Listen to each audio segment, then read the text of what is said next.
Póngalo aquí. Usted necesita.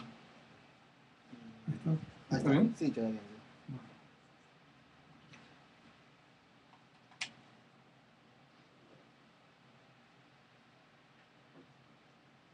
¿Qué dijo ahí? 24. 24. 24 de agosto.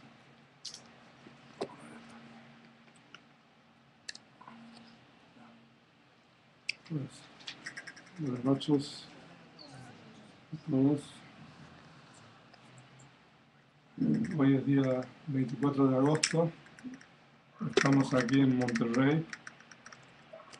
¿Y cuál es el tema de la conferencia esta noche? Una aproximación inteligente a la muerte. Una aproximación inteligente hacia la muerte basada en el Mahaparinibbana Sutta.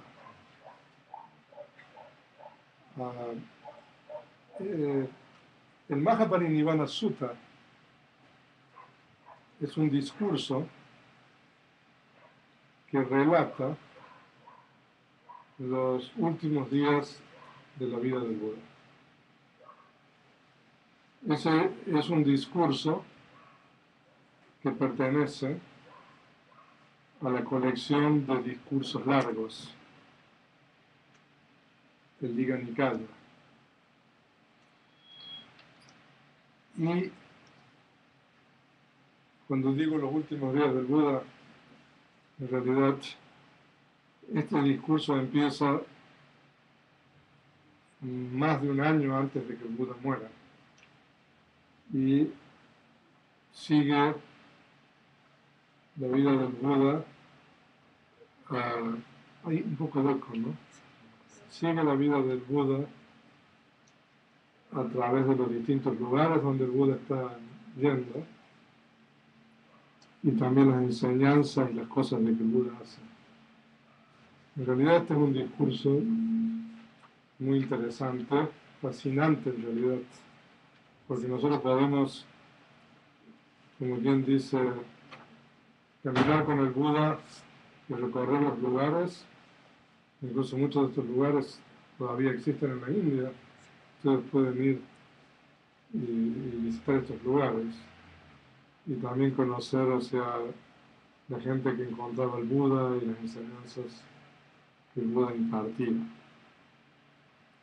Ahora, el problema con este discurso es que es un discurso que tiene muchísima información,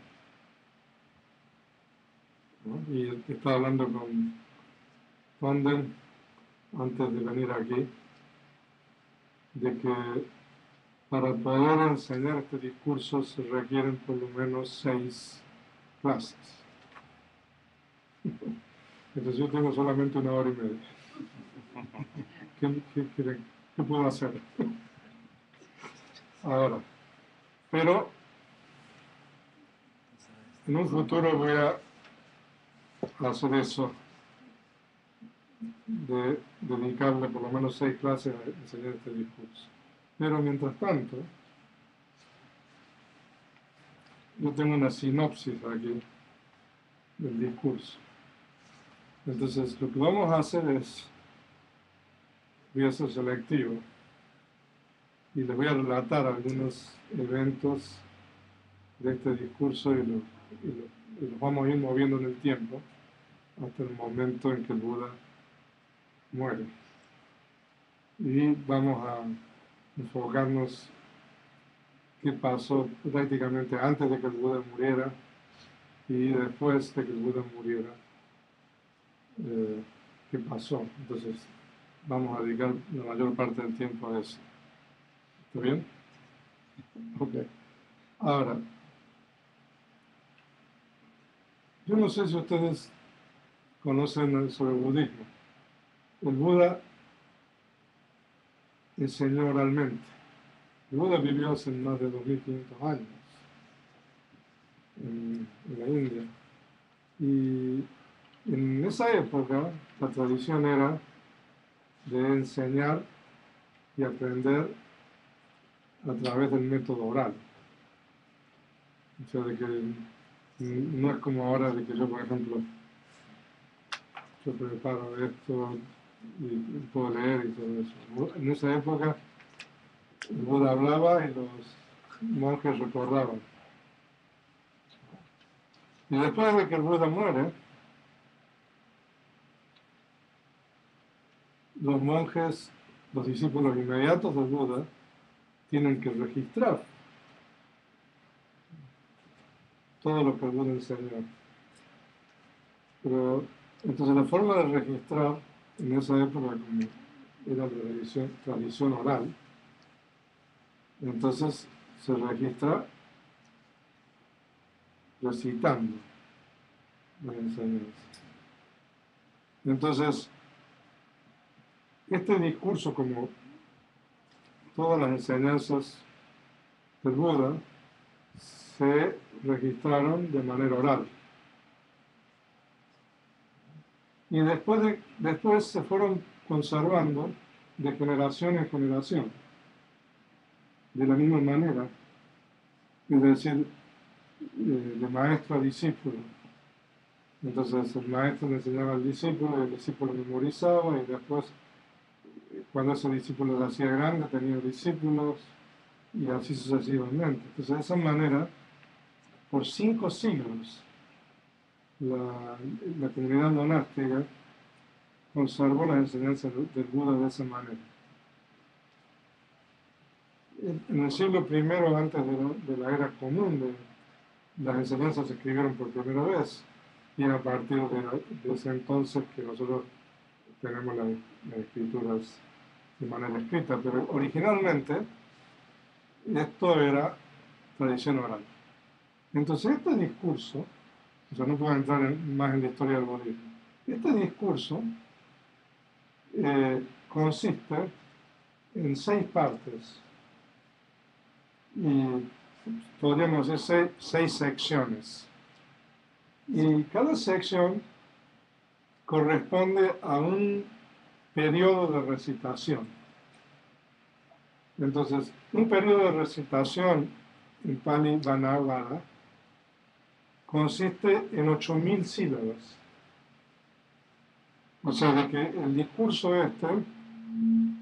tiene 6 secciones, y cada sección corresponde a una parte de recitación, y cada una de estas partes tiene 8.000 sílabas, ¿no? O sea, de que es un discurso, o sea, muy largo, o sea, y donde hay muchísimas cosas. Ahora, el Buda vivió hasta la edad de 80 años. Yo no sé si ustedes saben, el Buda nació en un día de luna llena, digamos, de un mes de mayo, para hacer simple. Y el Buda alcanzó su iluminación un día de luna llena del mes de mayo, y el Buda murió un día de luna llena del mes de mayo. O sea, de que nosotros los budistas tenemos una ventaja, porque celebramos esas 3 cosas en un mismo día. O sea, no tenemos que celebrar el nacimiento del Buda, no sé, tal día, y después, o sea, la iluminación otro día. No, o sea, esos 3 eventos ocurrieron en la luna llena del mes de mayo. Entonces, el Buda murió a los 80 años, es el día de luna llena del mes de mayo. Ahora, este discurso comienza aproximadamente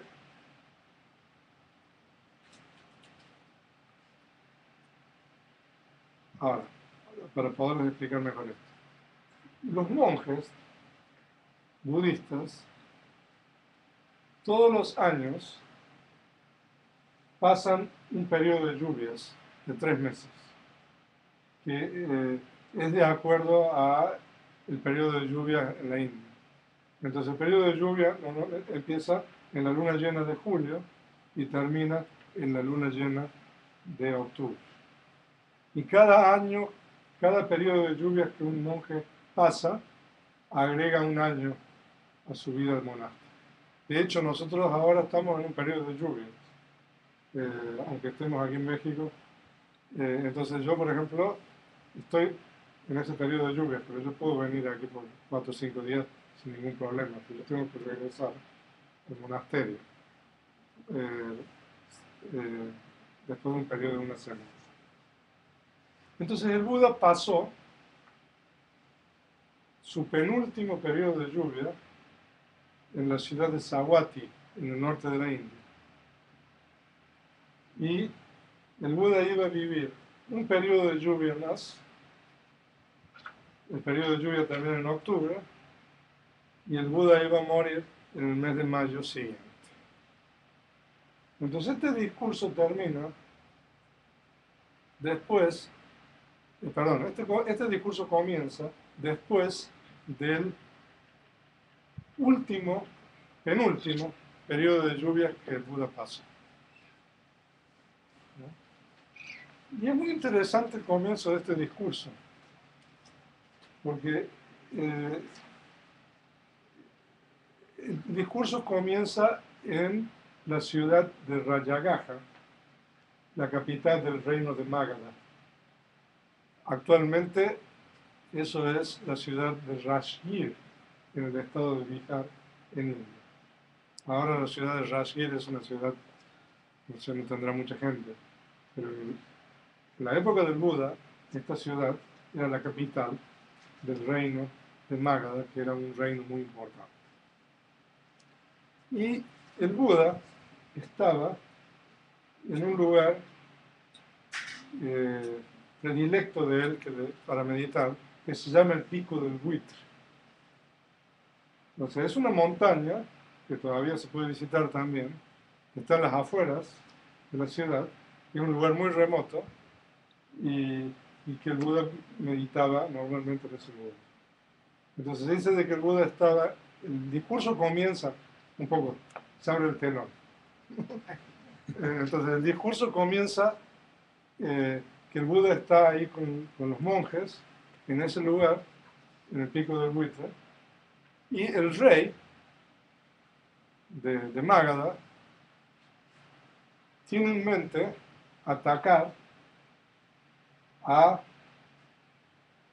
unos príncipes que viven del otro lado del Ganges, ¿no? Entonces el rey necesita inteligencia, por decirlo así, para poder atacarlos. Entonces llama a su primer ministro y le dice que le vaya a preguntar al Buda si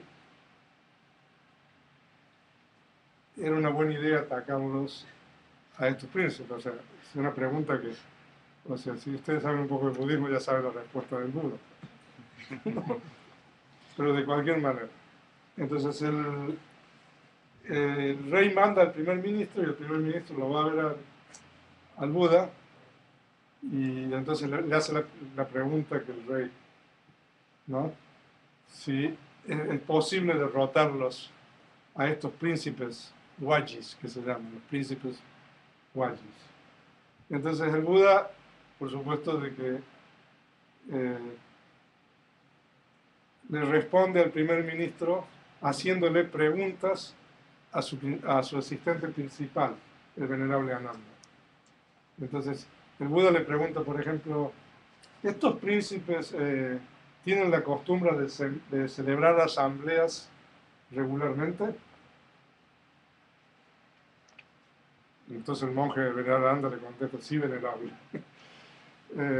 Entonces, en la medida de que, el Buda le dice, en la medida de que los príncipes estos celebren asambleas regularmente y que estas asambleas sean pacíficas, etc., entonces no hay posibilidad de que sean derrotados.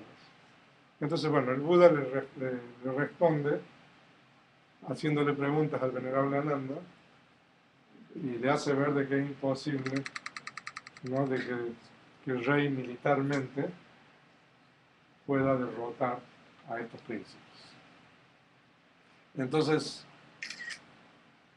el primer ministro, después de escucharlo al Buda, se despide del Buda y le dicen, no, o sea, de esta manera militarmente no los vamos a poder derrotar. La única forma que los vamos a poder derrotar es a través de intriga, de métodos así no tan limpios. Entonces el primer ministro se va. Y entonces el Buda, después de tener este intercambio con el primer ministro del reino,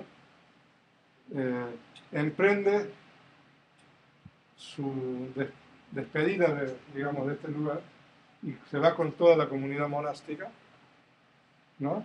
Se va hacia el norte. Entonces el Buda va caminando por etapas, ¿no?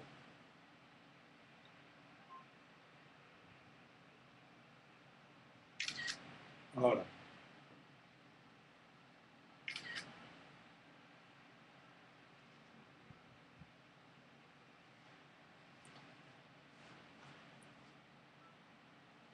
hasta que el Buda llega hasta la margen del sur del río Ganges. Y en ese lugar había un poblado que se llamaba Pataligama. Y la gente que estaba ahí en el poblado estaba intentando fundar una ciudad. Entonces el Buda bendice la fundación de esa ciudad. Y es muy interesante porque el Buda predice que esa ciudad, predice la grandeza de Pataligama, que 200 años después, más de 200 años después de la muerte del Buda, Pataligama, actualmente Patna, que es una ciudad importante en India, iba a ser la capital del reino del rey Asoka. Entonces ahí, bueno, el Buda bendice ese lugar, hace un poco esa predicción, y también el Buda va a cruzar el Ganges con el sangre, ¿no? Y ahí hay un evento milagroso. Normalmente en el budismo nosotros no hablamos de milagros, pero entonces ahí cuando el Buda y la comunidad monástica está en el margen del Ganges para cruzar, normalmente la gente usa ferries y balsas y barcos para cruzar. Entonces ve que el río está crecido, el Ganges, de orilla a orilla. Y entonces el Buda ve que la gente está queriendo cruzar y el Buda, a través de sus poderes sobrenaturales, cruza el Ganges y así tan rápido como una persona fuerte flexiona su brazo o estira su brazo, así tan rápido el Buda con el sangha aparece en el otro lado del Ganges. Y ahí el Buda pronuncia un verso, ¿no? Como diciendo, la gente, el mundo está tratando de cruzar, pero nosotros los sabios ya cruzamos. O sea, por supuesto el Buda se está refiriendo al samsara, ¿no? al ciclo del sufrimiento de los seres. Entonces el Buda cruza el Ganges y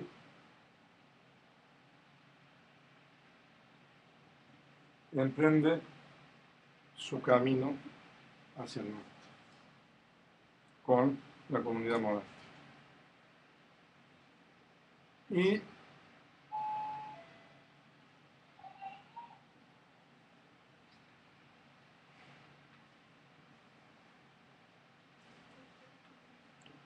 el Buda continúa hasta la ciudad de Vesali, o Vaishali, o Vaishali, ah, y cerca de la ciudad de Vaishali, el Buda pasa su último periodo de lluvias. Y después de que el Buda pasa su periodo de lluvias, el Buda, aquí hay un elemento importante que nosotros tenemos que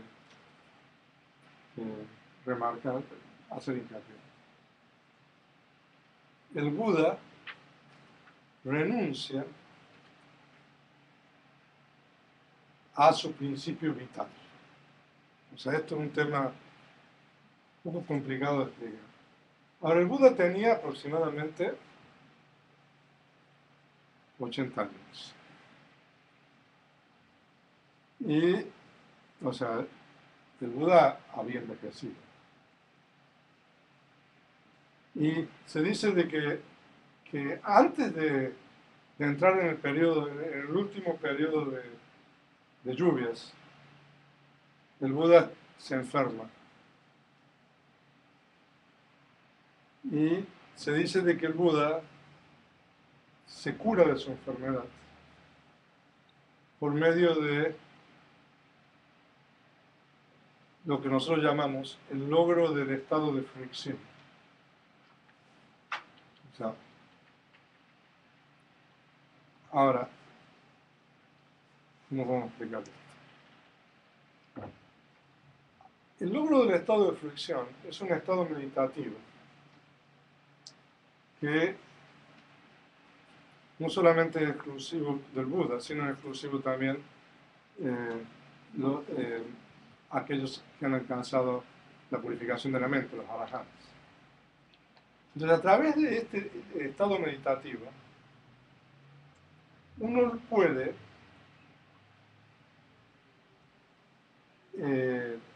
liberarse de los malestares físicos. Y no solamente eso, sino que a través de este logro meditativo es posible prolongar la vida. Entonces, al comenzar este periodo de lluvias, el Buda se enferma. Entonces el Buda entra en este estado que se llama el estado sostenido de fricción, es un término. Y a través de este estado sostenido de fricción, el Buda se recupera de esa enfermedad. Ahora, nuestros textos explican de que el Buda puede mantener su vida hasta el final del periodo de vida, si él decide entrar en ese estado de fricción, en ese estado sostenido de fricción. O sea, de que el Buda puede vivir hasta el final del periodo de vida que viven los seres humanos, que es 100 años o más. Si el Buda recurre a este logro meditativo, que es el estado sostenido de fricción.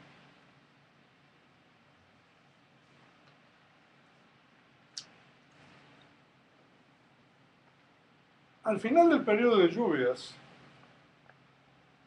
el Buda sale de paseo con el venerable Ananda a visitar unos templos. Y el Buda le insinúa a Ananda, como ya se lo había insinuado 15 veces antes, de que él podía hacer lo que le estoy diciendo a ustedes, prolongar su periodo de vida por medio de este logro meditativo. Pero Ananda está distraída. Y entonces Ananda está en otra cosa. Ananda es el discípulo, el asistente personal del Buda. Porque Ananda ni siquiera es un arahant. No sé, es un discípulo noble, pero pero que no ha alcanzado un estado de purificación mental más elevado. Entonces el Buda le insinúa por última vez que él puede hacer eso. Pero Ananda no se percata de esto. Entonces, el Buda decide renunciar a entrar en este estado meditativo a partir de ese momento. Entonces, de tal manera de que él va a morir al final de 3 meses. O sea, de que cuando nosotros, este evento en el discurso, de que el Buda renuncia voluntariamente, en realidad no está renunciando a su vida. En realidad lo que el Buda está renunciando es a entrar en ese estado meditativo, sostenido de reflexión, que es lo que le permite a él continuar viviendo de una manera relativamente confortable, digamos, no obstante la edad. ¿No? Porque cuando nosotros lleguemos al tema de la última comida del Buda, ¿no? Para evitar confusiones, o sea, es muy importante que nosotros entendamos esto. O sea, de que el Buda, al renunciar a entrar en ese estado meditativo, entonces ya tiene, digamos, determinado exactamente el día y la hora de su muerte.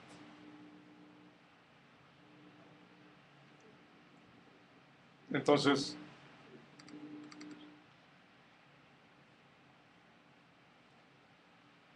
ese evento es importante porque nosotros nos marca, a partir de ese momento son 3 meses, empieza el timer, ¿no? A contar, o sea, 3 meses para que el Buda muera.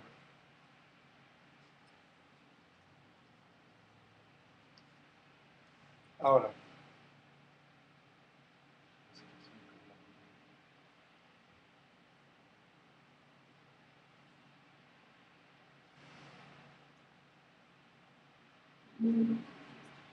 acerquémonos más ahora, porque tenemos poco tiempo, ¿no?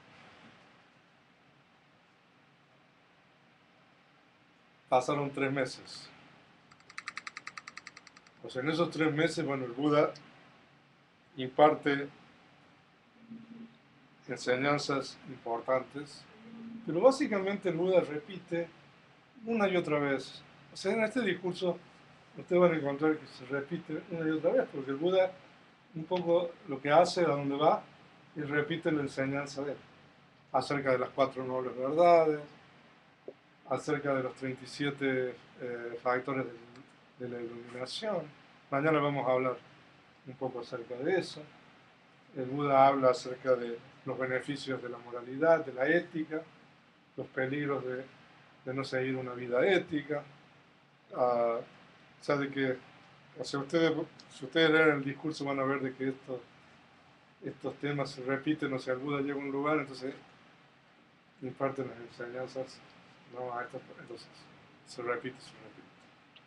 Entonces nosotros llegamos a la última comida del Buda. Ahora. Entonces el Buda llega a un poblado y es invitado por un devoto laico, que era un discípulo noble, que era Chunda, se llamaba. Era un hijo, era el hijo de un orfebre. Y Chunda era una persona, un millonario, ¿no? Y era una persona de que, un benefactor del Buda y de la orden monástica. Entonces el Buda llega a un monasterio que había donado Chunda. Y entonces ahí se aloja con toda la comunidad monástica. O sea, de que eran miles de monjes que ya sabían de que el Buda iba a morir. Y que estaban convergiendo de distintos lugares para presenciar, digamos, el evento este de la muerte del Buda. Entonces el Buda llega ahí a al lugar de Chunda, entonces, y Chunda, después de ofrecerle sus respetos, lo invita al Buda a tomar los alimentos al día siguiente a la casa. Entonces el Buda, junto con la comunidad monástica, acepta este ofrecimiento, y al día siguiente el Buda va con la comunidad monástica a la casa. Y aquí viene el tema de qué es lo que comió el Buda, ¿no? Ahora, el término en Pali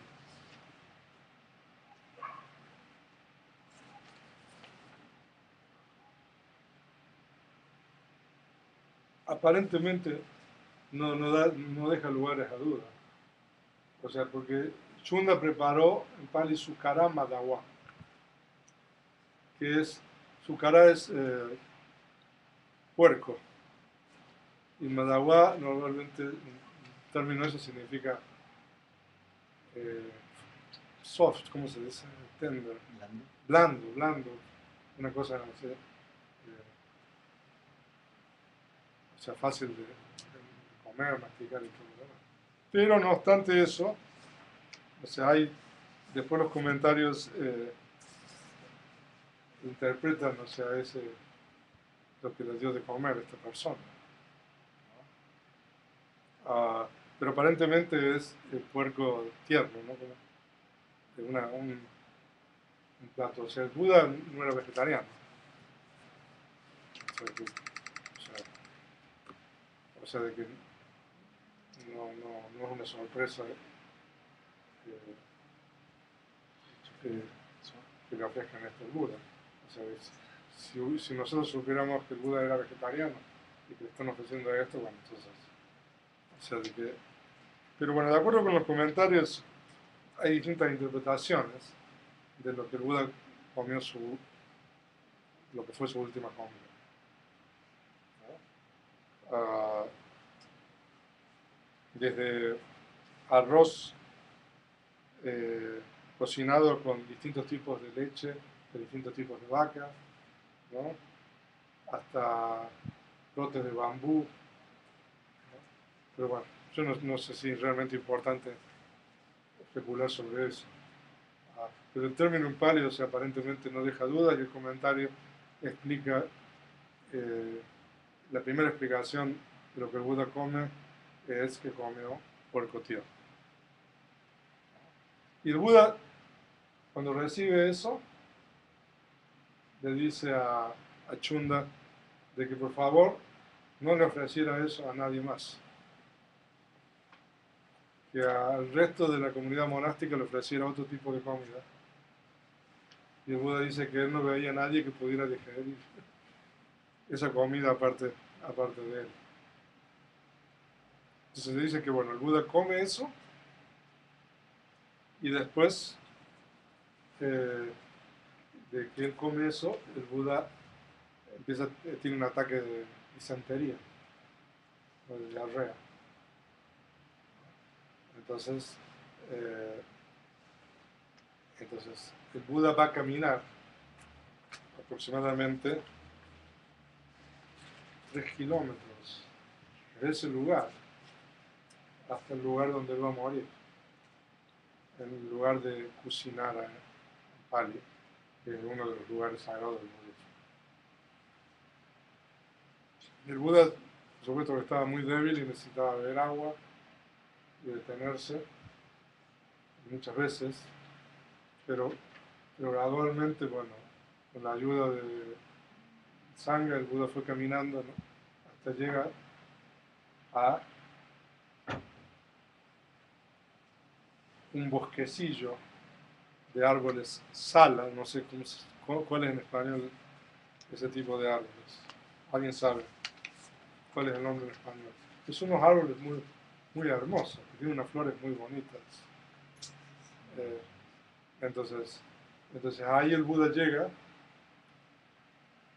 y en ese lugar había 2 árboles salas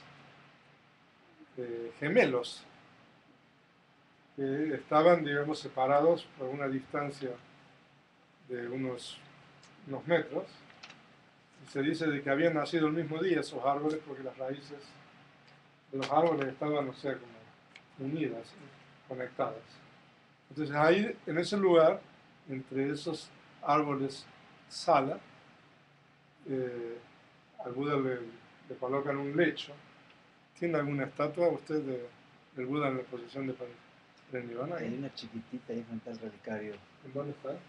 En, A ver, por favor. está demasiado chiquita. Entonces el Buda se recuesta sobre su flanco derecho, ¿no? Esta es la postura, ¿no?, que el Buda se recuesta entre sus árboles salas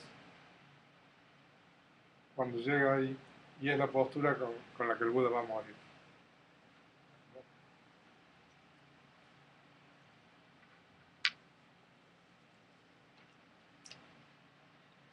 Ahora,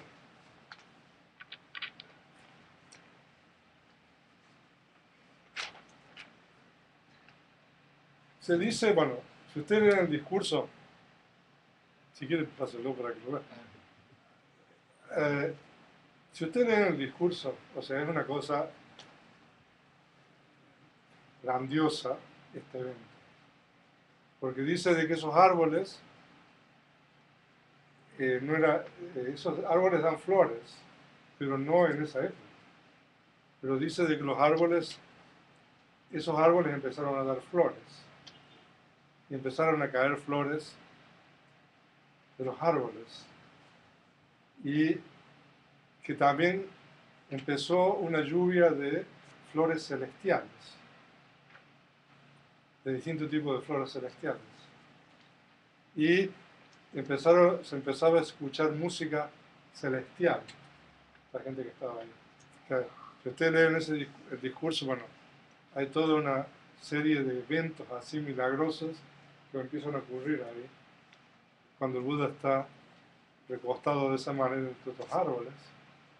Pero el Buda dice, entonces el Buda empieza a relatar a Ananda de que sobre estos eventos, de que están lloviendo flores celestiales, pero entonces el Buda dice, pero esa forma de honrar al Tathagata, el Buda normalmente cuando habla de sí mismo utiliza el término Tathagata, en vez de decir, es muy rara vez que el Buda se refiere a sí mismo como Buda. Son contadas las ocasiones. Normalmente el Buda cuando habla de sí mismo utiliza el término Tathagata.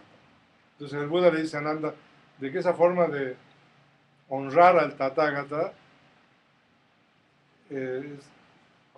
no es nada comparada con practicar su enseñanza.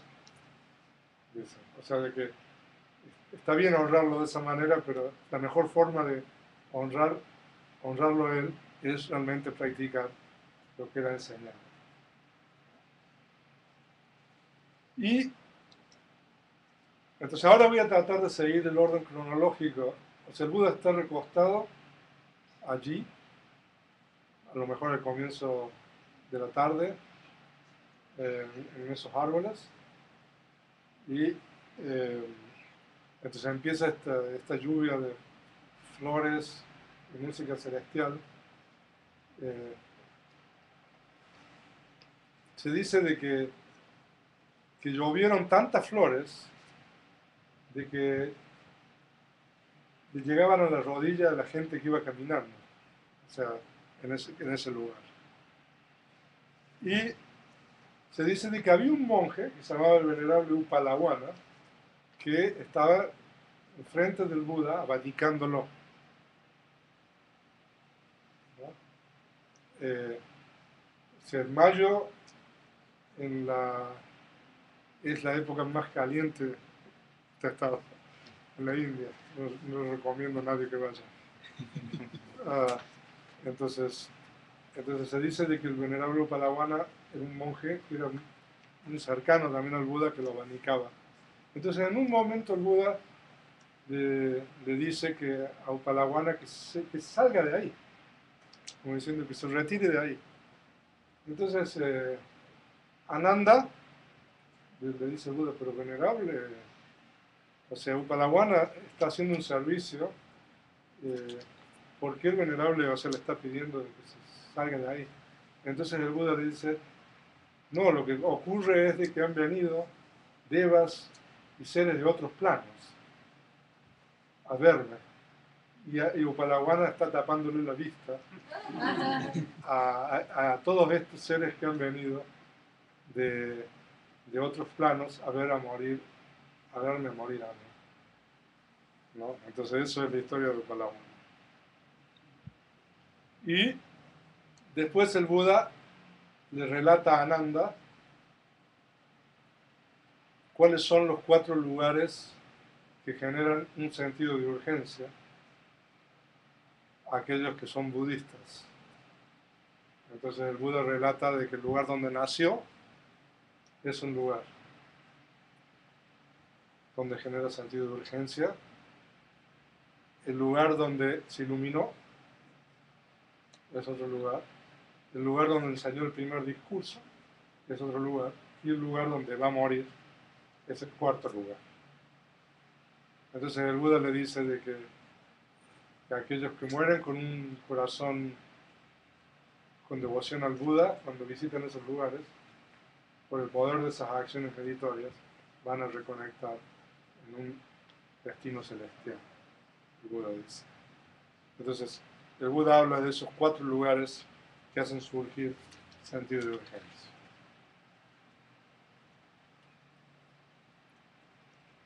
Y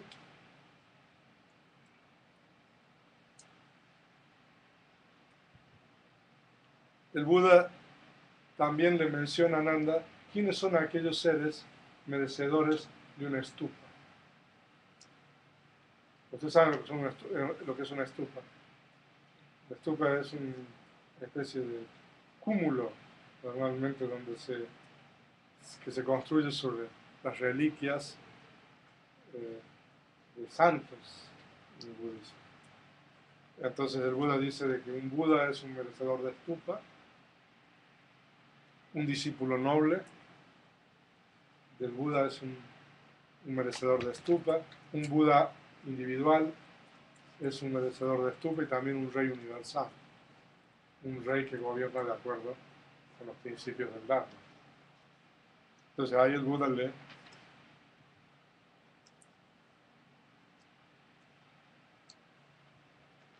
vamos a tener que abreviar un poco, porque hay mucho. Ahora, se dice de que poco antes de que el Buda muera,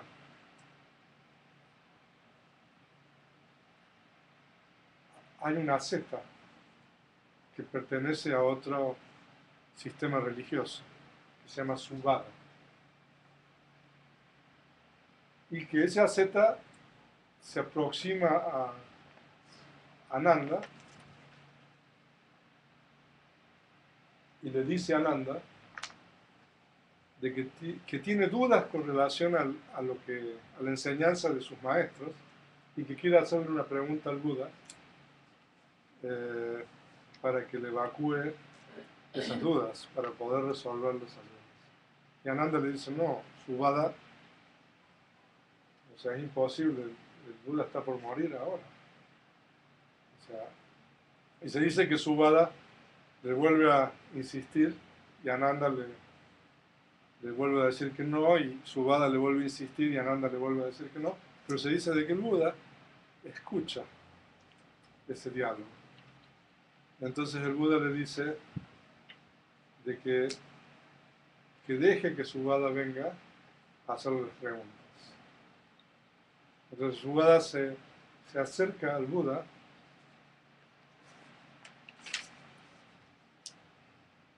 y Subhada le expresa al Buda que él tiene dudas con relación a las enseñanzas que él había recibido de sus maestros.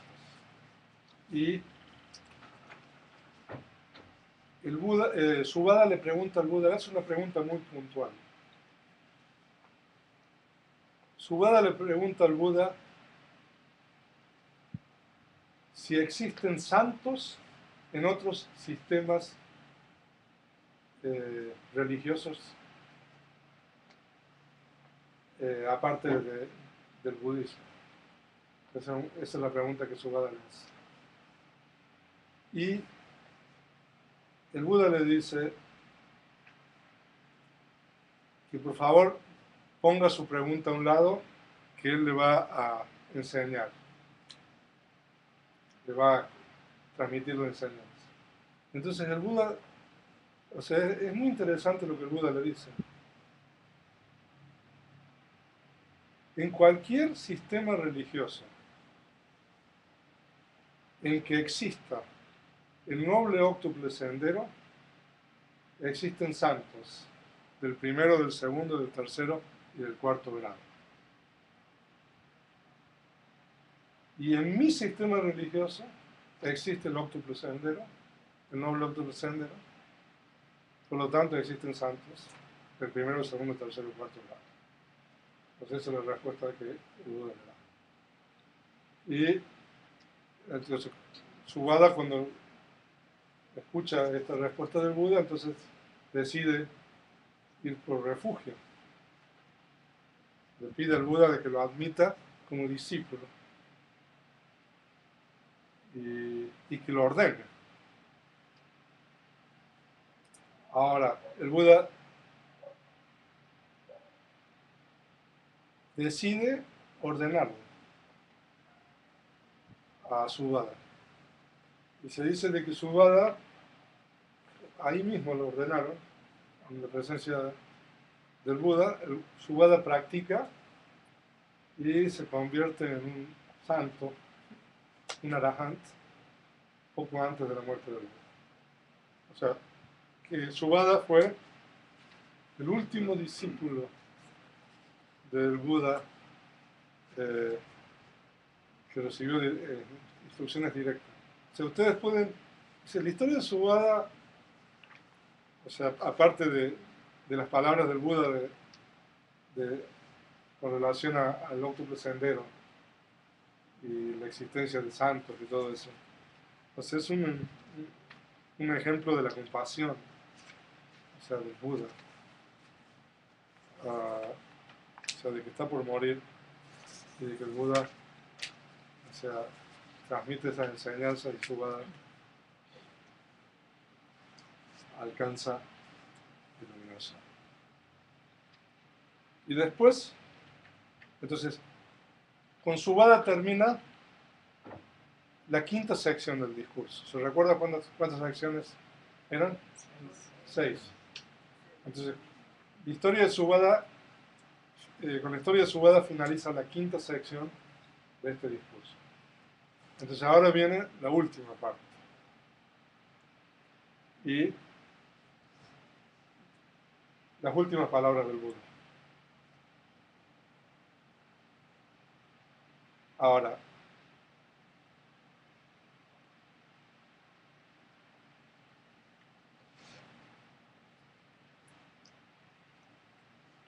el Buda se dirige a Nanda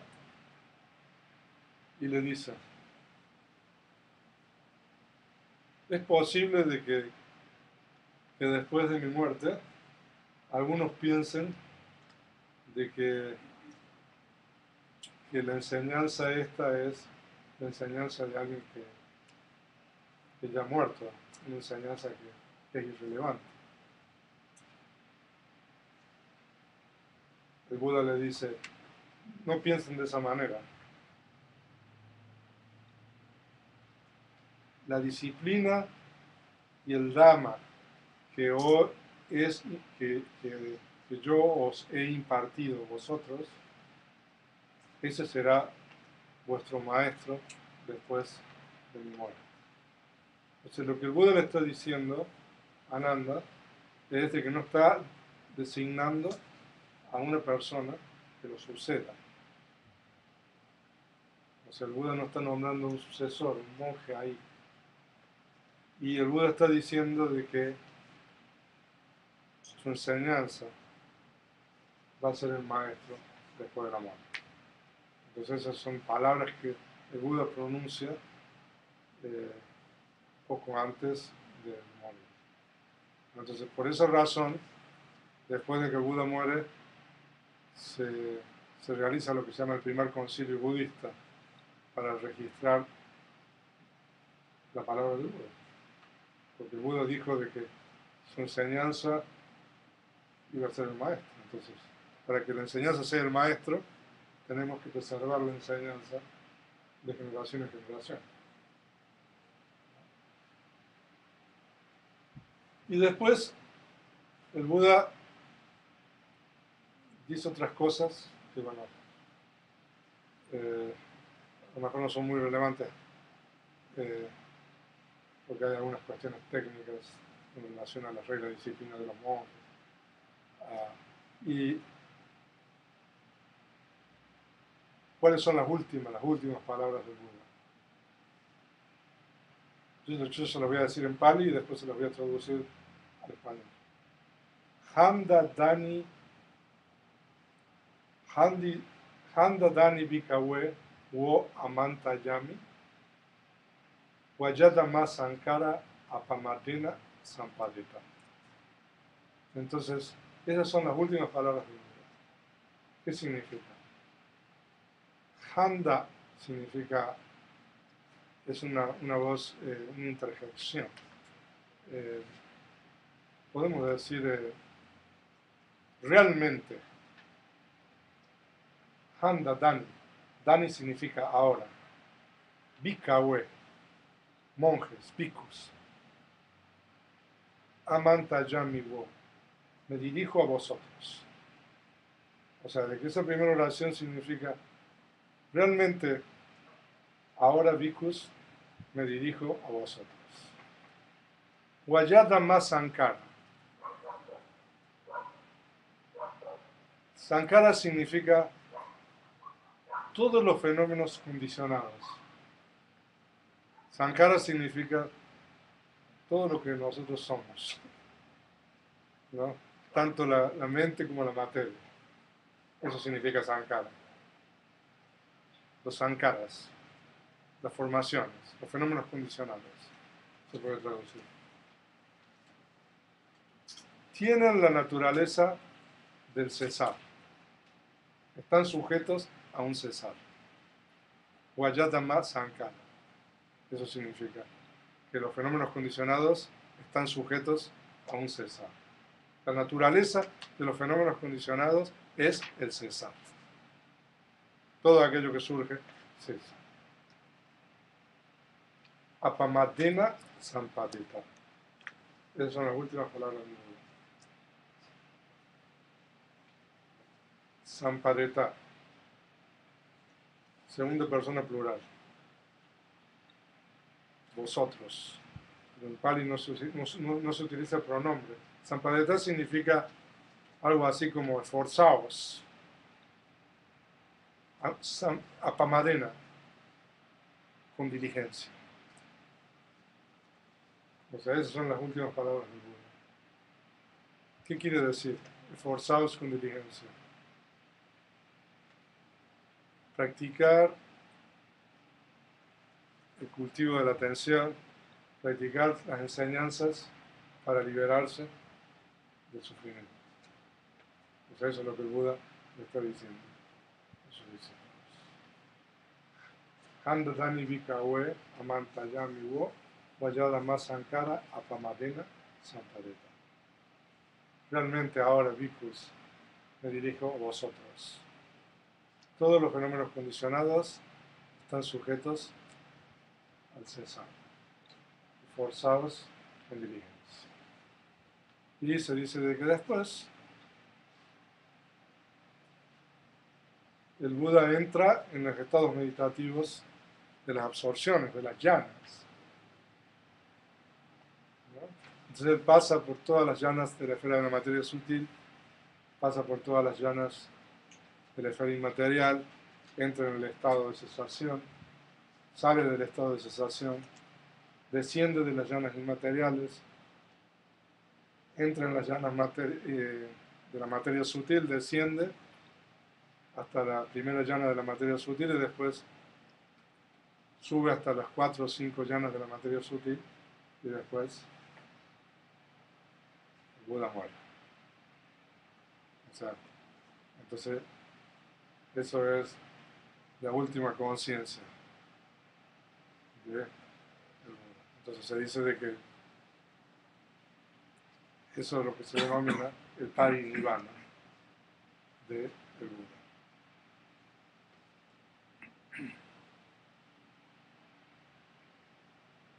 Ahora,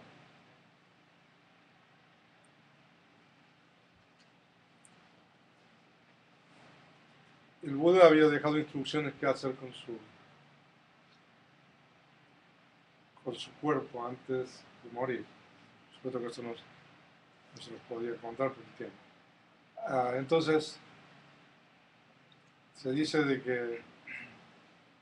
que al Buda, bueno, hay festividades para después de la muerte del Buda, ¿no?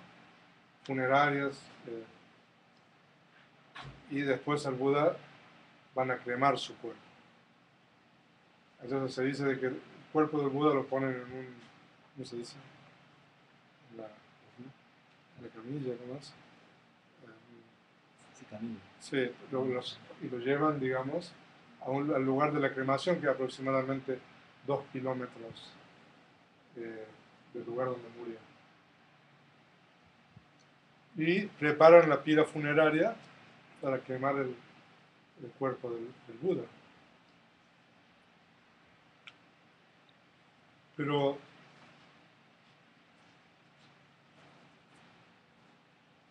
cuando le van a prender fuego, la pira funeraria no agarra el fuego. Entonces la gente le pregunta al venerable Anuruddha, que es uno de los monjes que estaba ahí, que tenía el ojo divino. Entonces Anuruddha le dice a los laicos, lo que pasa es que la intención de los devas es diferente que vuestra intención. Por eso no es posible prenderle fuego. Entonces la gente laica le pregunta, bueno, ¿y cuál es la intención de los devas? La intención de los devas es de que llegue el venerable Mahakassapa, que es uno de los principales discípulos del Buda. Entonces, hay que esperar hasta que llegue el venerable Mahakassapa, ¿no? Entonces, cuando se dice que cuando llega, el momento que llega el venerable Mahakassapa a ese lugar, junto con un grupo de monjes, la pira automáticamente, milagrosamente se enciende fuego. Y entonces, entonces se crema el cuerpo del Buda. Entonces después viene la cuestión de la repartición, la distribución de las reliquias. O sea, las reliquias son cierto tipo de, ¿no? En Pali se llaman dhatu, cosas que quedan después de la cremación. O sea, de que tienen formas de perlas o de colores muy extraños. Entonces se hace una división de las reliquias en 8 partes y para entregársela a cada uno de los reyes y príncipes que quieren tener eso. Entonces se reparten las reliquias en 8 partes y la urna, ¿no?, de que se utilizó para dividir, porque casi hay una guerra, ¿eh? ¿No?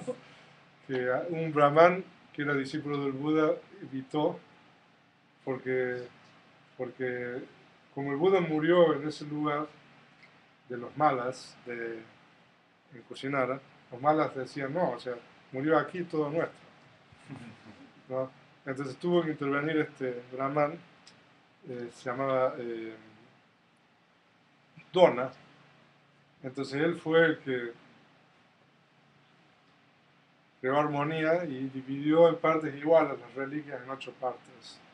Entonces después él, como cobro de su tarea, dijo, bueno, entonces a mí me dan la urna. yo voy a construir una estupa en la urna. Y las cenizas que quedaron les repartieron a unos que habían llegado tarde, que eran los morillas. Entonces, las reliquias fueron 8 partes del Buda. O sea, se construyeron 8 estupas con las reliquias originales. Y después, con la urna, el Brahman Dona construyó una estupa y con las cenizas se construyó otra estupa. O sea, de que después de que murió el Buda había 10 estupas. ¿No? Pero aquí hay una cosa. Esas son solamente las reliquias. Pero si ustedes van, por ejemplo, a Sri Lanka, originalmente sí. Originalmente. Pero, ¿qué pasó con los dientes? Eso no es parte, no es parte de las reliquias. ¿Por qué no? ¿Eh? ¿Por qué no? ¿Por qué no? Porque eran los príncipes y los reyes que fueron ahí mandaron enviados para reclamar una parte, o sea, porque eran discípulos de Buda, todos. Entonces, o sea, si quieren les leo quiénes son, pero no va a hacer mucho sentido.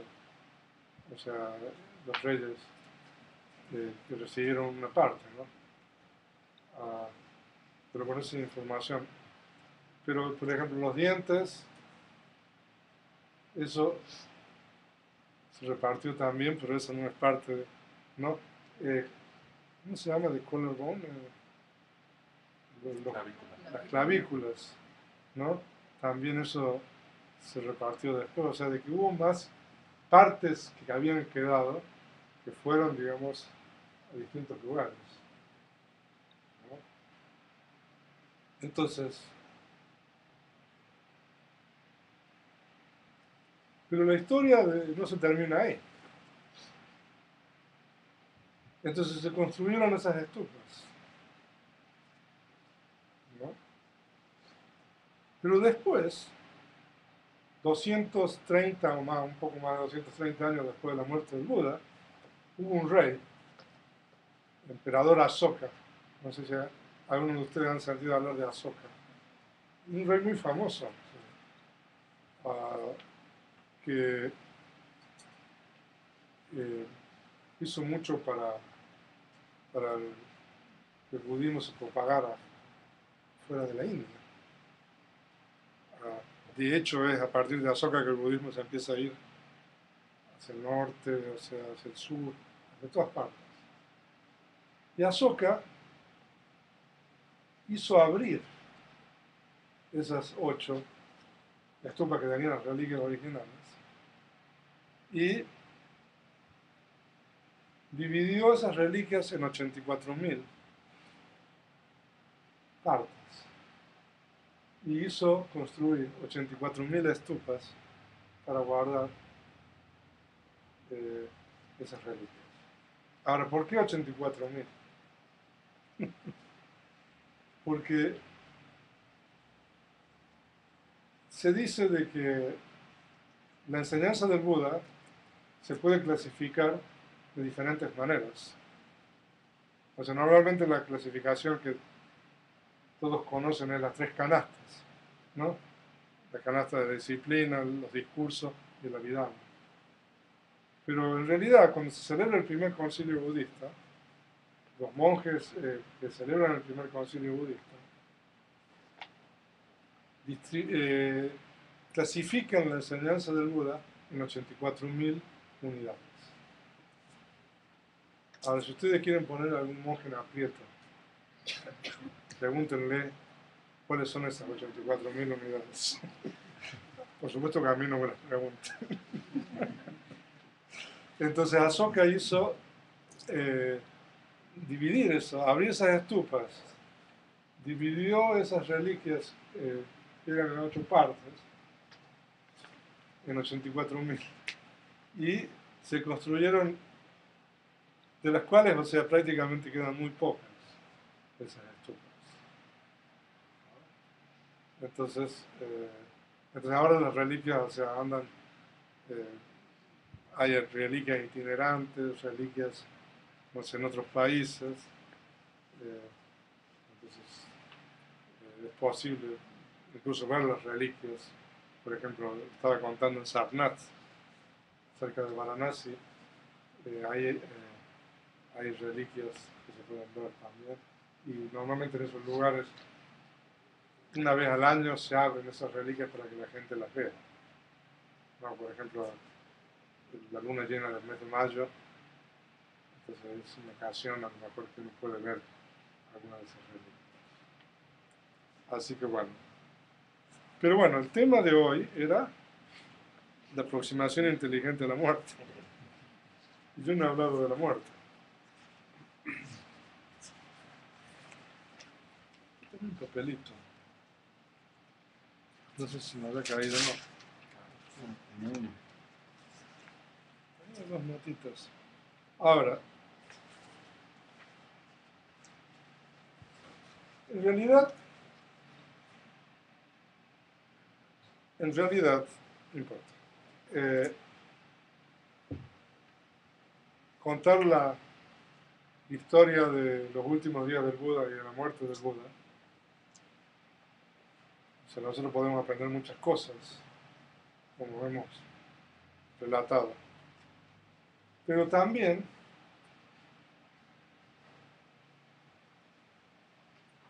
eso genera un sentido de urgencia. O sea, si el Buda, que bueno, para nosotros que seguimos sus enseñanzas, murió, ¿qué queda para nosotros? O sea que el destino que cada uno de nosotros va a experimentar no es diferente, o sea, desde el punto de vista de la muerte. O sea que cada uno de nosotros va a morir. ¿No? Entonces, estudiar este discurso también tiene el propósito de generar ese sentido de urgencia en cada uno de nosotros y tener presente las últimas palabras del Buda, ¿no? Que todos los fenómenos condicionados son impermanentes, están sujetos a un cesar. ¿No? O sea, el Buda cuando dice que todos los fenómenos condicionados son impermanentes, están sujetos a un cesar, es para que nosotros generemos sentido de urgencia y practiquemos sus enseñanzas para sacar el máximo beneficio de las mismas. Ahora, hay un verso en los discursos agrupados el Buda, en el cual el Buda dice: Bhikkhus, significa monjes.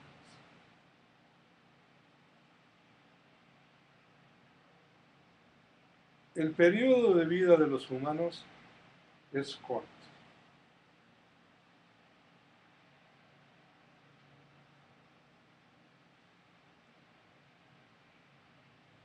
Hay otra vida a donde ir.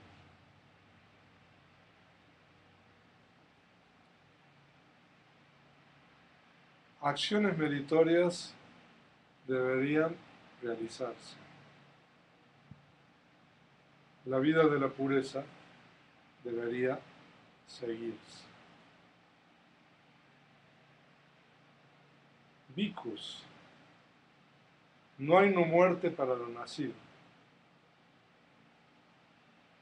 Ese que vive mucho, vive 100 años o un poco más.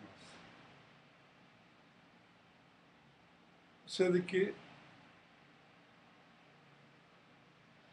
aquí nosotros tenemos otra enseñanza, o sea, con relación al sentido de urgencia. La vida humana es corta.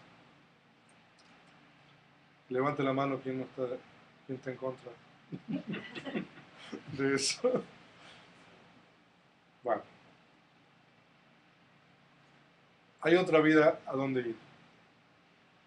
Es un artículo de fe, ¿no? ¿Estamos de acuerdo? ¿No? O sea, de que ahí hay un elemento que nosotros no podemos decir si es cierto o no, a no ser que uno tenga la experiencia de eso. El Buda nos dice, hay otra vida a dónde ir. ¿Ok? Ahora, y después el Buda dice, acciones meritorias deberían realizarse. Lo que pasa es que tenía el papelito en Pali para ir traduciendo, pero no importa, no importa. Acciones meritorias deberían realizarse. La vida de la pureza debería seguirse. Ahora, yo no sé si ustedes ven un poco la secuencia lógica de este pasaje canónico de las palabras del Buda. Primero, el Buda nos dice una cosa que es absolutamente cierta. No, está bien, no hay problema. Que es que la vida humana es corta. O sea, de que ahí estamos todos de acuerdo. Y después nos introduce un artículo de fe. No hay otra vida donde ir. Porque lo que sigue después, que acciones meritorias deberían realizarse, está condicionado a que nosotros aceptemos ese artículo de fe que el Buda nos está planteando ahí. Si nosotros somos de la creencia de que todo termina en el momento de la muerte, entonces, si todo se termina en el momento de la muerte, ¿cómo vivirían su vida? Pregunta.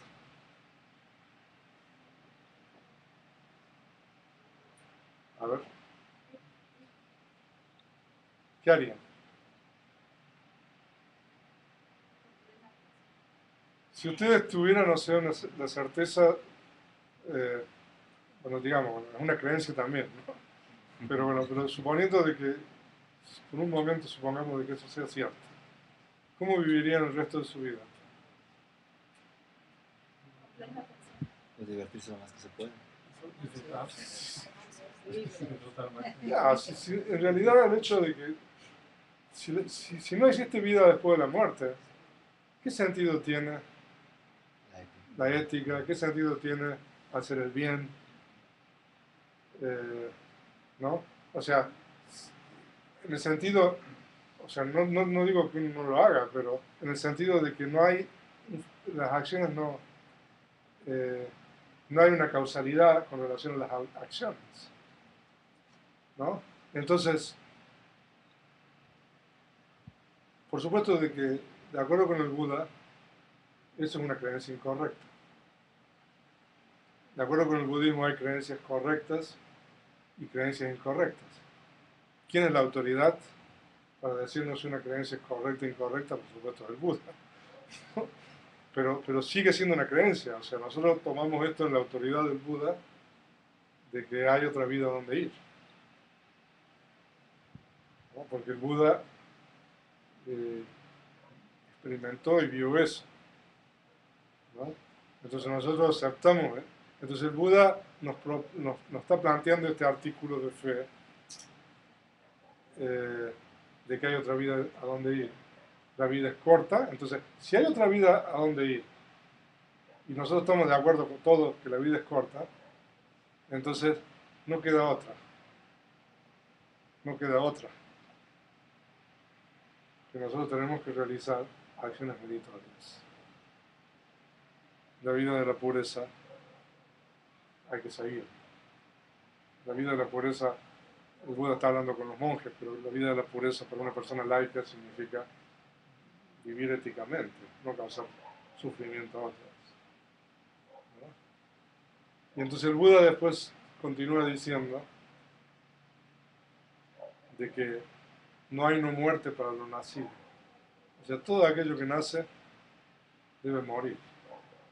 Es lo mismo que el Buda dice antes de morirse. Todos los fenómenos condicionados están sujetos a un cesar.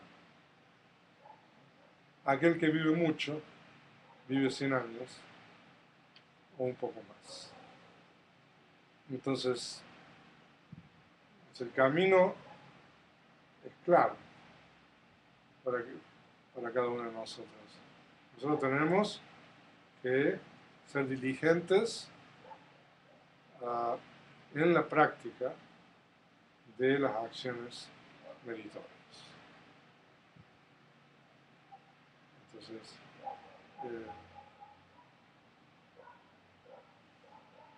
una reflexión inteligente sobre la muerte. Pues la muerte es algo que o sea, todos estamos sujetos. Entonces, la pregunta es cómo uno vive de aquí hasta ese momento en que uno muere. Y ese momento uno no lo puede saber. En nuestros textos se dice de que es imposible saber. No obstante, la muerte es cierta. Es imposible determinar el momento exacto en que uno lo va a tener. O sea, de que el momento es incierto. La muerte es cierta. Entonces, nosotros tenemos que vivir este tiempo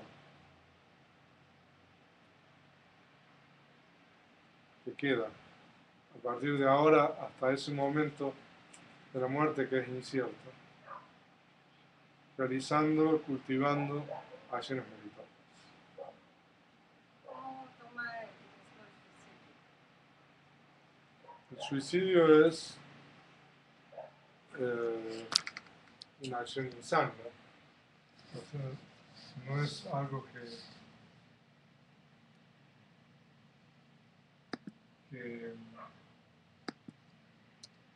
probablemente la persona que comete suicidio no va a tener un buen destino.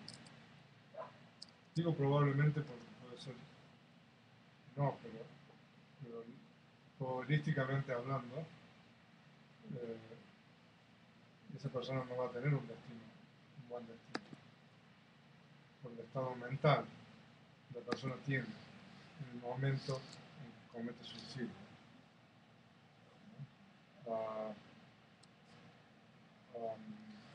Y también, o sea, el suicidio normalmente está basado en una concepción errónea, en una creencia equivocada.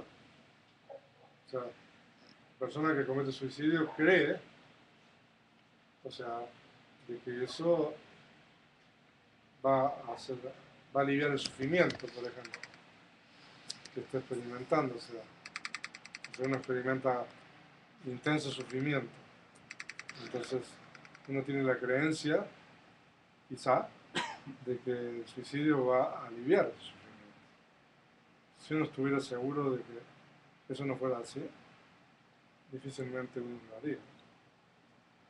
Entonces también, o sea, normalmente hay una concepción errónea cuando uno comete suicidio.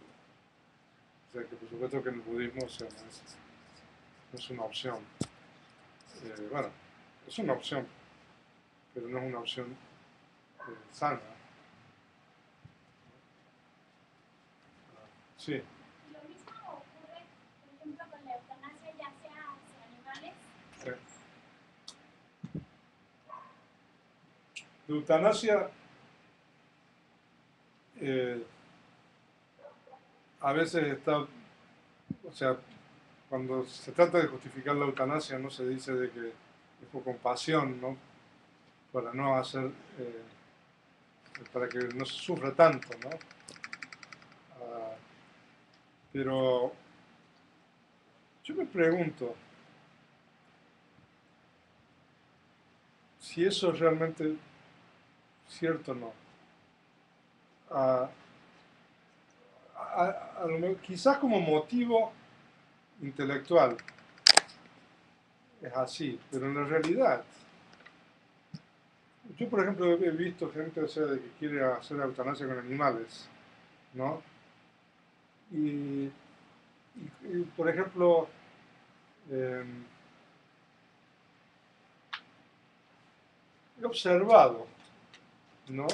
De que es más aversión al sufrimiento que tiene uno tiene aversión al sufrimiento de ese ser que está sufriendo, que es un perro, un gato, ¿no? Entonces es no querer, es más que todo aversión, no querer ver sufrir a ese animal más, ¿no? Y eso no es compasión en realidad. O sea, es querer sacarse un problema de encima. O sea, no digo que todos los casos sean así, pero yo, o sea, por las observaciones que he hecho, eh, o sea, pongámoslo a dormir, por ejemplo, o sea, porque ya no, o sea, es insoportable ver sufrir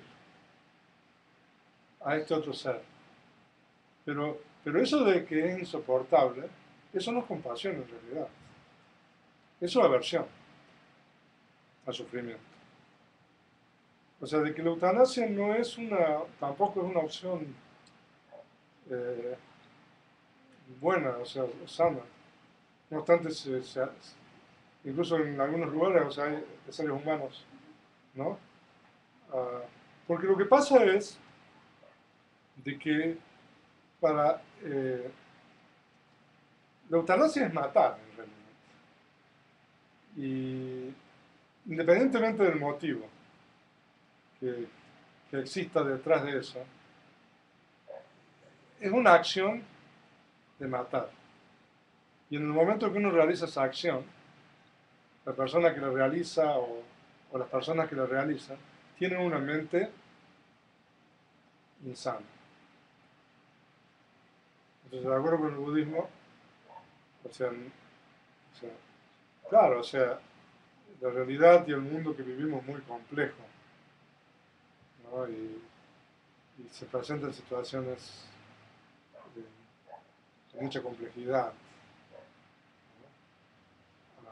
Pero la enseñanza del Buda con relación a eso es inequívoca, o sea, eso no se debería hacer, o sea, el Buda tampoco va a condenar, o sea, si se hace, ¿no? Pero el Buda dice esto no se debería hacer. Otra pregunta.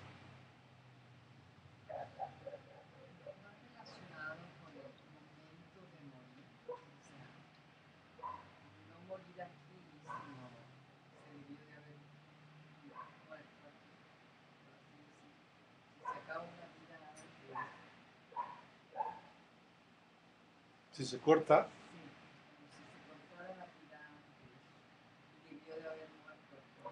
ajá. Ya, o sea que cuando uno practica, por ejemplo, eso, o sea, uno está interviniendo en un proceso y uno está cortando la facultad vital. La muerte, de acuerdo con el budismo, es el corte de la facultad vital, ¿no? Y uno está cortando eso antes, ¿no? Pero en realidad ese ser va a ir a otra existencia, ¿no? O sea, lo que pasa es que se está interrumpiendo antes de tiempo.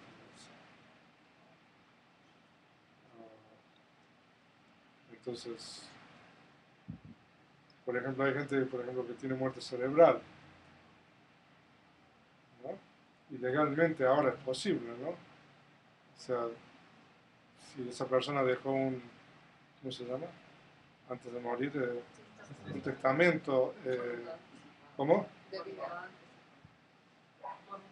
Una voluntad anticipada, entonces esa persona lo puede literalmente, ¿no? cortar, digamos, su vida. Pues eso es legal. No, son personas que tienen accidentes y, por ejemplo, en la cuestión de los órganos también. Entonces, o sea, y eso por supuesto que va a ayudar a otros seres y eso está bien. Pero en realidad cortar la vida, eso no está bien. O sea, de que estamos cortando la vida, eso es una acción insana, una acción demeritoria. Y bueno, esos órganos van a ayudar a otros seres, bueno, eso es una buena acción. Pero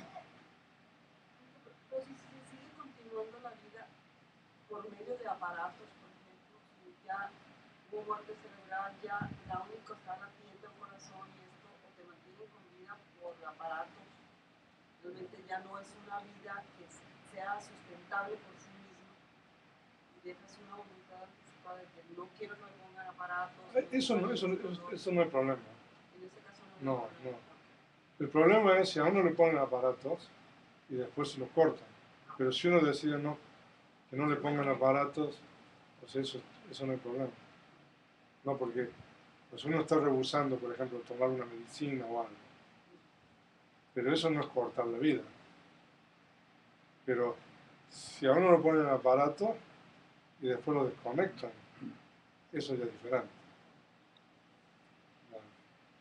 Sí. Reflexionar o familiarizarnos con temas como, como la muerte de otras personas, de otros seres, de seres cercanos, puede ayudarnos a acercarnos a reflexionar o familiarizarnos con nuestra propia muerte, o al contrario, no sé si podría ser más útil una u otra, pensar en mi muerte, sería más fácil aceptar la muerte de mi madre, no sé. Ya, o sea, de que reflexionar sobre la muerte de un ser cercano, un ser querido, es un... De hecho, hay una meditación en el budismo que se llama la conciencia de la muerte. Y esa meditación se puede practicar reflexionando en la muerte de un ser querido, de un ser cercano. Pero es una meditación que no es fácil hacer, porque, o sea, es un tema, o sea, de que puede generar miedo, temor, pesar, ¿no? Y entonces son estados que uno debería evitar. Lo que importa, la forma correcta de practicar esto es generar sentido de urgencia, ¿no? Entonces, si uno logra eso, entonces uno está practicando correctamente, ¿no? Sentido de urgencia significa darse cuenta de que uno va a tener el mismo destino, ¿no? Entonces, cuando uno tiene esa conciencia, se llama la conciencia de la muerte, ¿no? De que uno va a tener ese destino, entonces la mente alcanza un cierto estado de concentración. En ese tipo de meditación se puede hacer comunicación con gentes que ya murieron. No. ¿Por qué entonces causa temor? Temor porque uno, o sea, puede, o sea, la cuestión es que uno va a morir. O sea, entonces uno, o sea, si uno no tiene realmente una mente equilibrada con atención, o sea, uno puede, o sea, ver su propia muerte y uno puede tener miedo, digamos, no digo temor, miedo, o sea, con relación a uno, o pesar con relación a aquellos que ya se fueron y que no están con uno. Entonces, tanto el temor, el miedo o el pesar son estados insanos de la mente. Entonces, algo que nosotros tenemos que evitar. Sí. Cuando dice sentido de urgencia, ¿se refiere a la renuncia, a samsara o qué término? Pues el sentido de urgencia se refiere a aplicar esfuerzo mental para desarrollar concentración y liberar a la mente, ¿no? Entonces, por ejemplo, en esa meditación de la conciencia de la muerte, si uno la hace correctamente, entonces uno va a desarrollar lo que se llama la atención de la muerte. Y cuando uno desarrolla ese estado, uno tiene un nivel de concentración muy elevado. Es lo que nosotros llamamos la concentración próxima. O sea, de que un nivel de concentración tan alto que la mente está libre de lo que se llaman los impedimentos. Entonces, cuando uno alcanza ese estado de concentración, ese estado de concentración es un estado mental muy propicio para poder incluso avanzar aún más en cuanto al desarrollo mental. ¿No? Sí. Sí. Ah, perdón. Aquí. Sí. Yo quedé pensando de los 4 periodos que Buda señala como claves en su vida. Fueron la iluminación, el primer discurso, nacimiento y Muerte. la muerte.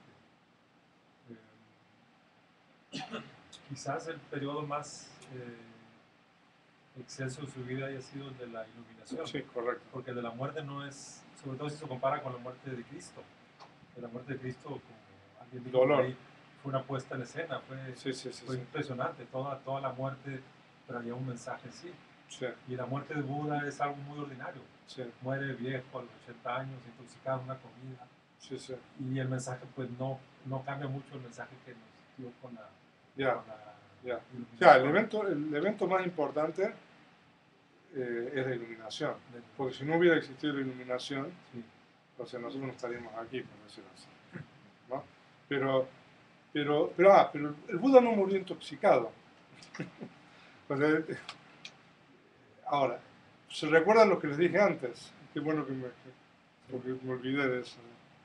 Que el Buda renuncia a entrar en ese estado sostenido de fricción, el estado meditativo. O sea que el Buda, en realidad, a través de ese estado meditativo, él podría haber continuado y vivido 100 años o más, ¿no? Pero como el Buda renuncia a entrar en ese estado, entonces en el momento en que el Buda renuncia, tiene ya su periodo de vida limitado. Entonces se dice de que la comida esa que él toma no es la causa de su muerte, porque eso ya estaba determinado a partir del momento en que él renuncia a entrar en ese estado.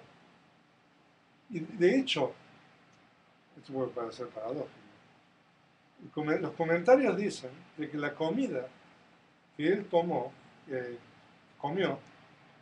al contrario, le sirvió para poder caminar esos 3 kilómetros y llegar a ese lugar donde él iba a morir. Porque diarrea y todo, no hubiera podido caminar. ¿Cómo?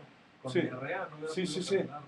No podía haber caminado. Entonces se dice de que esa comida fue lo que le dio fuerzas, digamos, para poder llegar hasta ahí. Incluso el Buda le dice a Ananda, a su discípulo, de que por favor, si en caso de que surja sentido de culpa en Chunda, que le ofreció la comida, porque claro, o sea, Chunda puede creer que lo envenenó, ¿no? El Buda le dice, no, hay que quitarle el sentido de culpa y decirle, no, que esa comida ofrecida es una acción de gran mérito, ¿no? Porque es la última comida que se está ofreciendo al Tathagata, ¿no? Entonces el Buda deja instrucciones para decirle eso.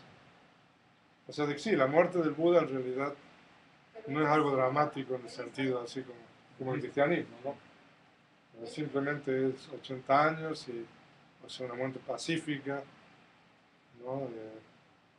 De esa manera, sí. Pero él toma la decisión de cuándo va a morir en el momento en que decide no hacer esa meditación. Ya, o sea, él decide no entrar en eso ya, en ese estado.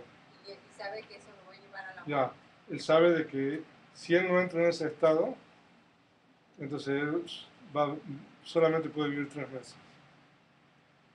Ya. ¿No se considera como suicidio ahí también? A veces han preguntado eso a mí. No, ¿por qué? Porque el Buda en realidad es lo mismo de que la señora decía. Es como él decide que no lo pongan en un respirador. O sea, ¿no? O sea, entonces él decide no entrar en ese estado. O sea, él no está cometiendo suicidio. O sea, simplemente está no entrando en el estado ese. Suicidio sería, o sea, hacer algo deliberadamente para morir. ¿No? Claro, o sea, indirectamente, ¿no?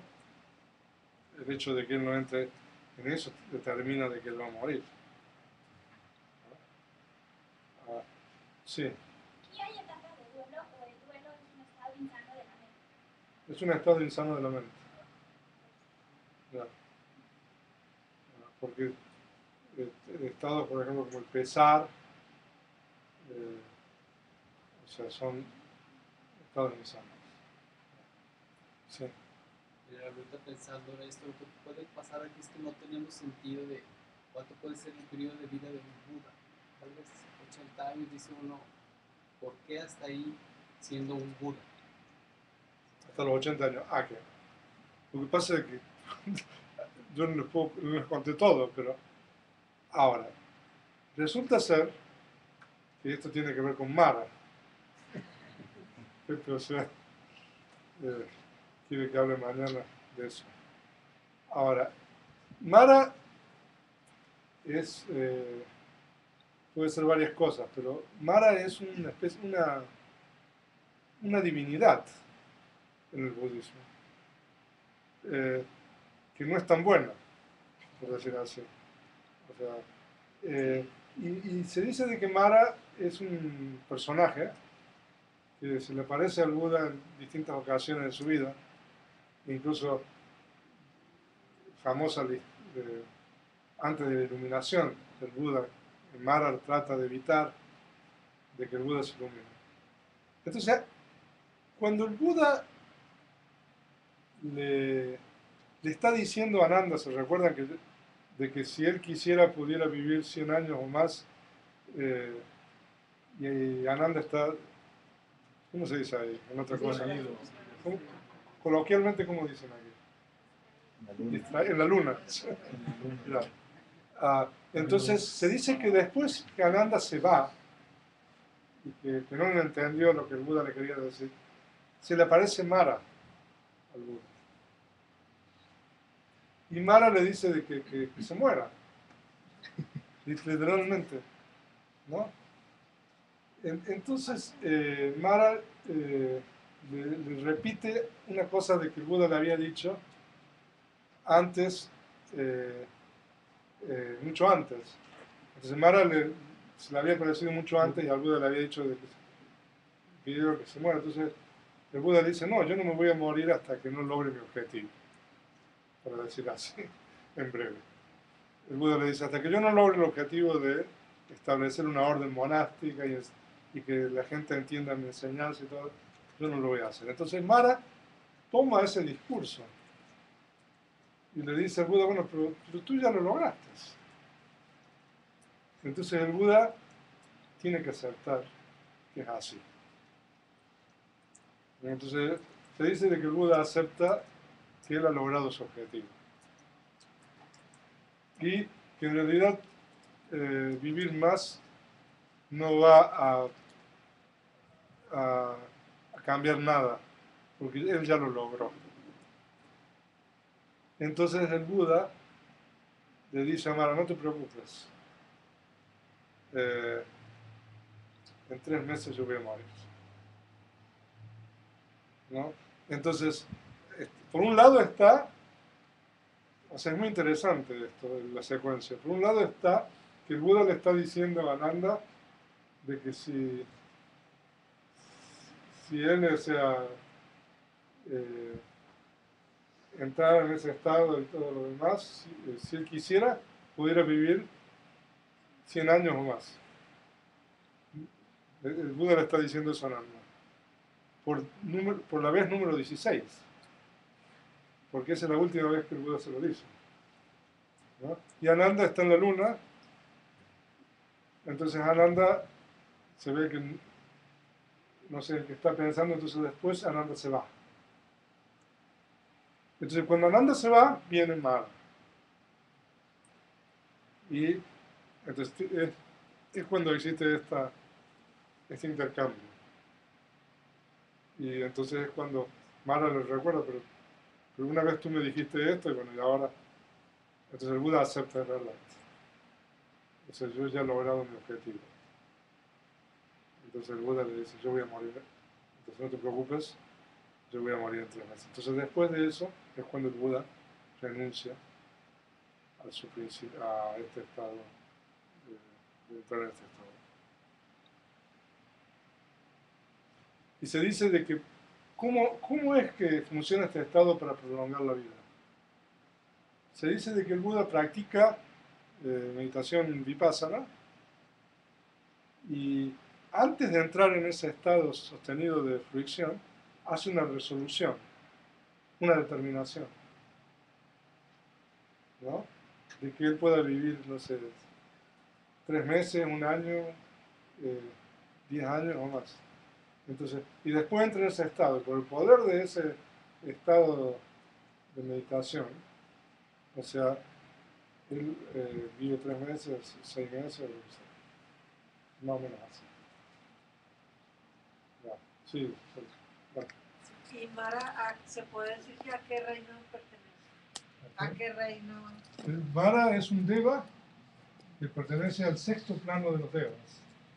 O sea, hay 6 planos de los devas y Mara pertenece al plano más alto de los devas. ¿No? O sea, de que, por supuesto que Mara, cuando nosotros encontremos el término Mara en el budismo, tenemos que tener mucho cuidado, porque Mara puede significar otras cosas también. Pero Mara tiene 5 significados, mañana voy a hablar de eso. Pero es un ser. No, No nomás un estado mental. No. Pero a veces puede ser un estado mental, pero a veces es un ser real. Sí. Gracias. De acuerdo al pensamiento budista, es una concepción correcta pensar que aquellos que ya murieron, que ya se fueron, se pueden comunicar con los que estamos ahorita viviendo. Pues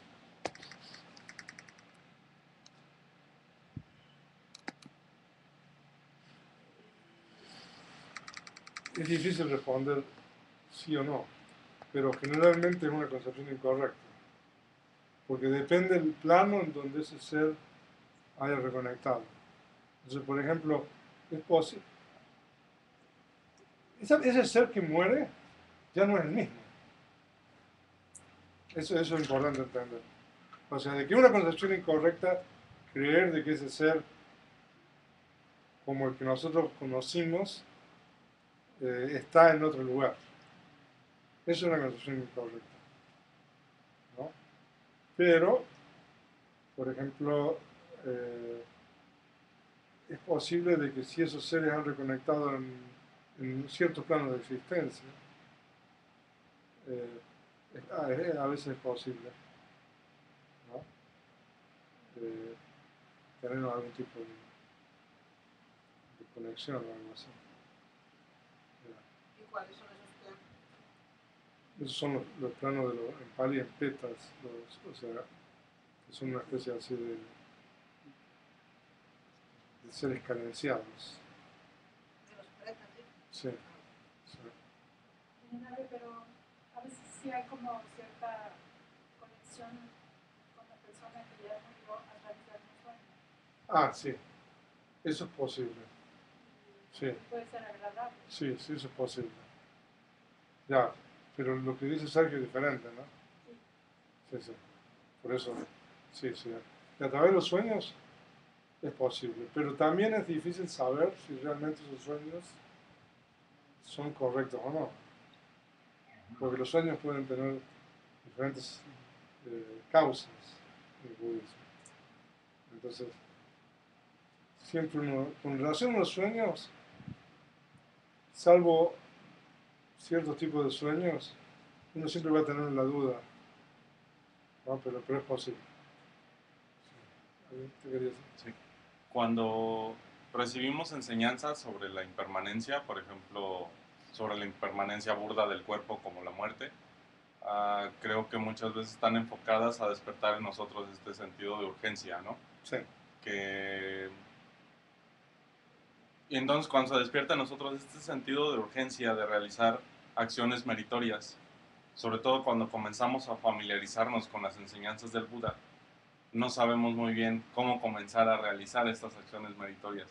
¿Qué sería lo primero, por ejemplo, para alguien que no tenemos muchos estudios sobre las enseñanzas del Buda, cómo comenzamos a realizar acciones meritorias? Okay. Pues eso es para el próximo curso.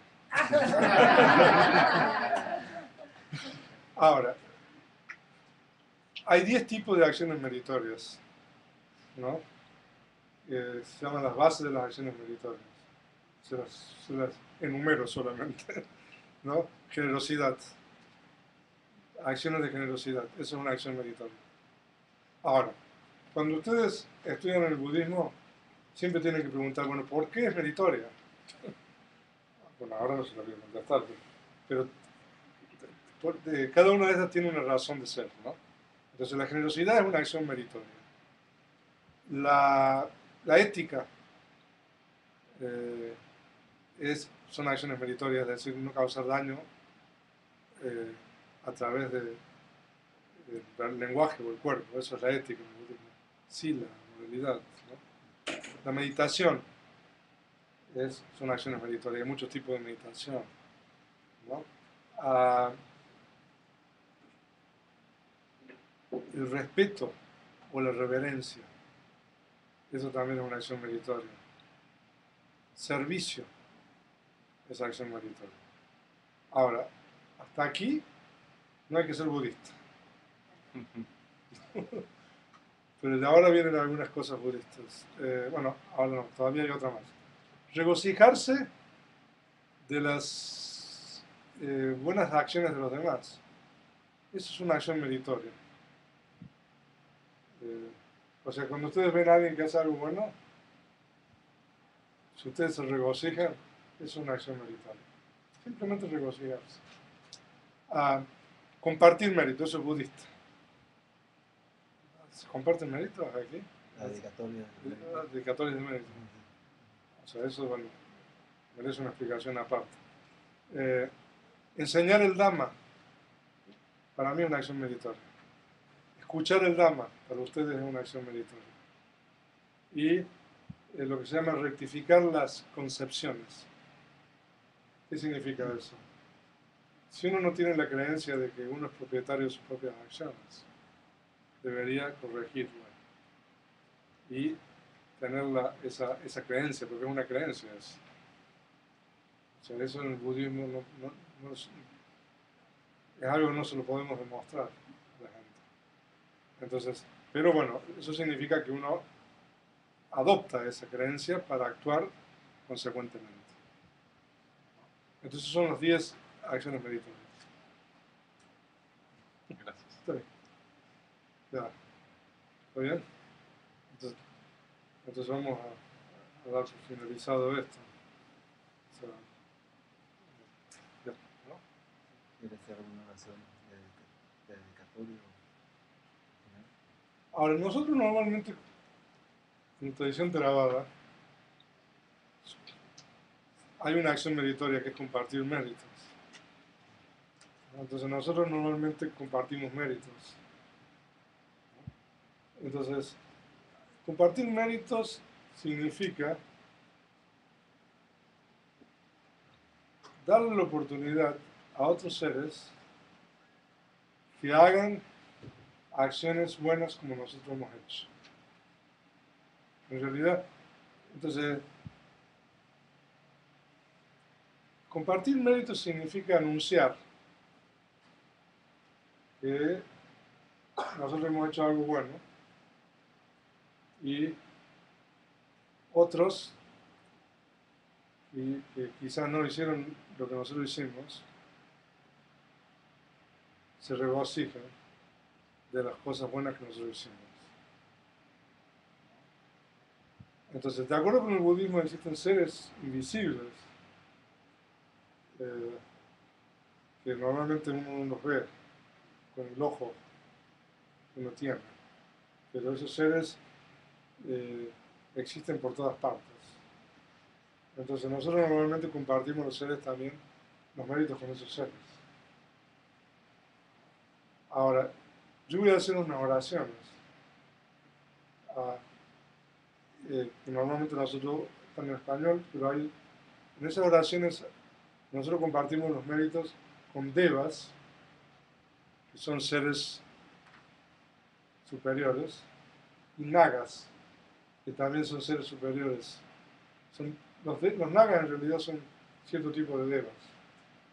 Entonces nosotros compartimos con los méritos con esos seres, porque entre esos seres hay algunos que son los responsables de proteger lo que el Buda enseña.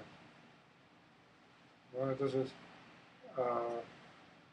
como ellos tienen esa tarea, nosotros normalmente compartimos los méritos con ellos. Entonces, cuando yo diga las oraciones, ustedes van a escuchar que les voy a decir devas y nagas.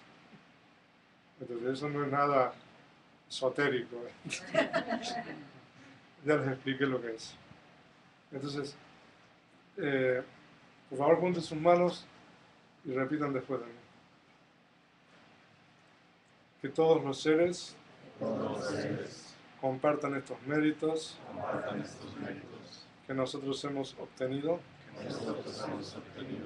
para la adquisición de todo tipo de felicidad. Que los seres que habitan el espacio y la tierra, devas y nagas de gran poder, compartan nuestros méritos. Que ellos protejan las enseñanzas. Por favor, digan sadhu, sadhu, sadhu, sadhu.